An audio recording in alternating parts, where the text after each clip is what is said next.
Hi guys, happy Monday and welcome back to my channel, The Wealthy Mindset. It's yours truly, Money Making Mitch. And as usual, guys, this is not financial advice. Please do your own due diligence and research. So this is part 2 of the Q&A. Amazing stuff was said, and I truly believe the second bull run is upon us. Why? Let's continue with what was said. A question was asked, why was the theme of this year's NEO Day set as growth? The theme was set as growth. William Lee said this was decided through discussions with the user advisory board. It reflects the emotions of the entire community because we're looking for growth. NEO's current state and resonates with broader societal sentiments.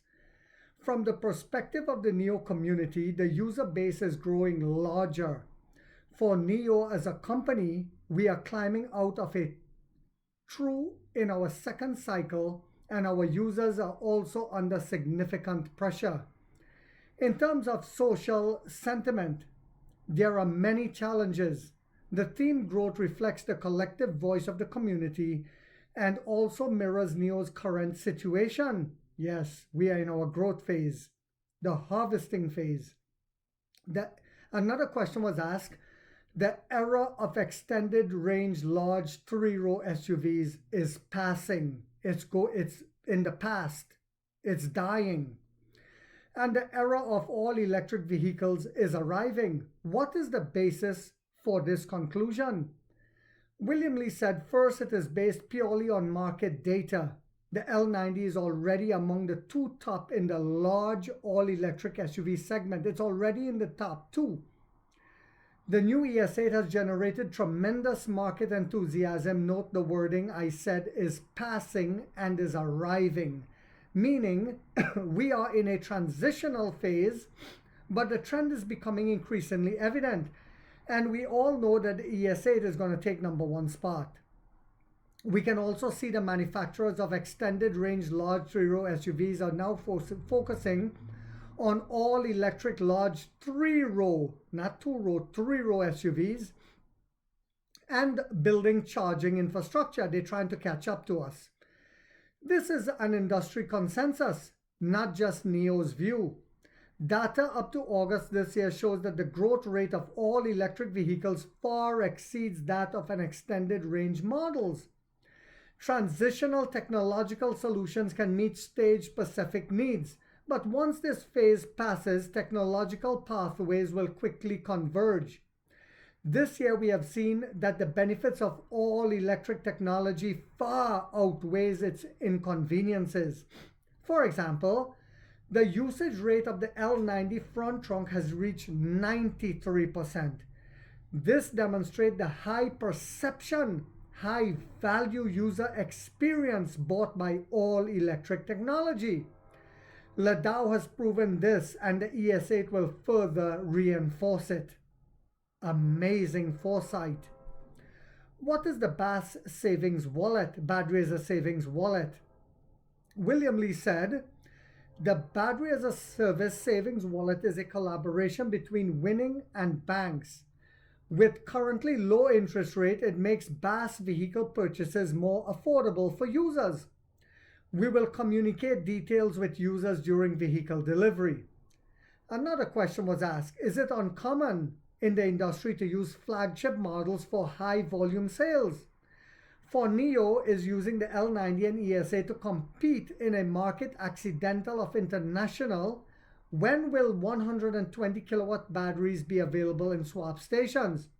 William Lee said, many automakers use flagship models for volume sales. NEO started with the ES8, pioneering the large all-electric three-row SUV segment. We have faced some challenges along the way.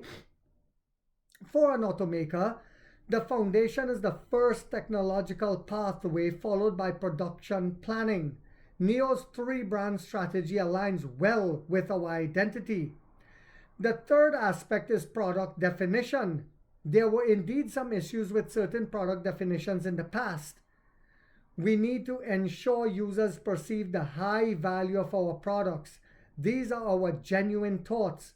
Regarding battery supply, it is a significant challenge. New vehicle deliveries and swap station battery reserves draw from the same pool. We will strive to balance both. As a data-driven company, we can make adjustments based on data. We ask for understanding. If there are any initial shortcomings, our vehicles support both charging and swapping. This is where we will dominate and where we will win. If swapping isn't immediately available, charging is always an option. Ma Lin said additional batteries will be deployed at highway service area swap stations during the National Day holiday. Another question was asked. How is the product capacity preparation for the ES8? Very nice question.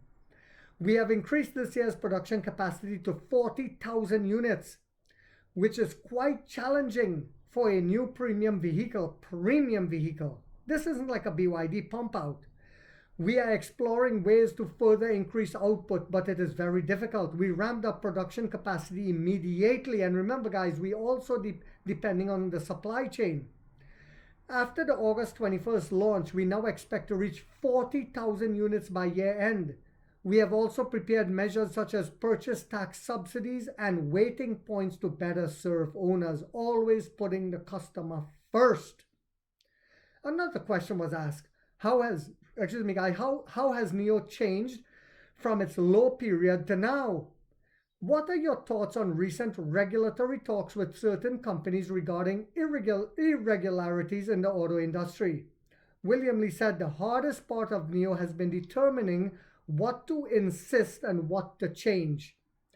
Technological innovation, research and development investment, charging and swapping infrastructure, and community building are all aspects we must insist. However, we need to change by responding faster, operating more efficiently, and spending wisely. NIO has become more efficient and pragmatic, returning to the essence of business. King Li Hong chimed in and said, China's new energy industry has achieved remarkable success, but harmful and unhealthy competition is detrimental. We fully support regulatory intervention to address these issues. The government needs to step the game up. Remember, this is a brand new industry in China. In our future work, we will focus on doing our part and promptly reporting any malpractice. And I suspect that the penalties for what is happening is going to increase because the Chinese government has put a lot of emphasis on the green energy revolution in growing their economy using tech, green energy, the solar power industry, and the EV industry. They will not allow this to continue. So I hope you guys found this video yet again to be informational, inspirational, and motivational. If so, guys, don't forget to hit that thumbs up and hype it. Don't forget to hype it. It takes a lot of time to do these videos and the editing. And if you haven't yet subscribed, you might want to think about doing so, because in this channel, we are waking up the middle class for the first time to get a major piece of the pie from the ground level up as to how the games are played on Wall Street. And like 50 said, we get rich or we die trying, guys.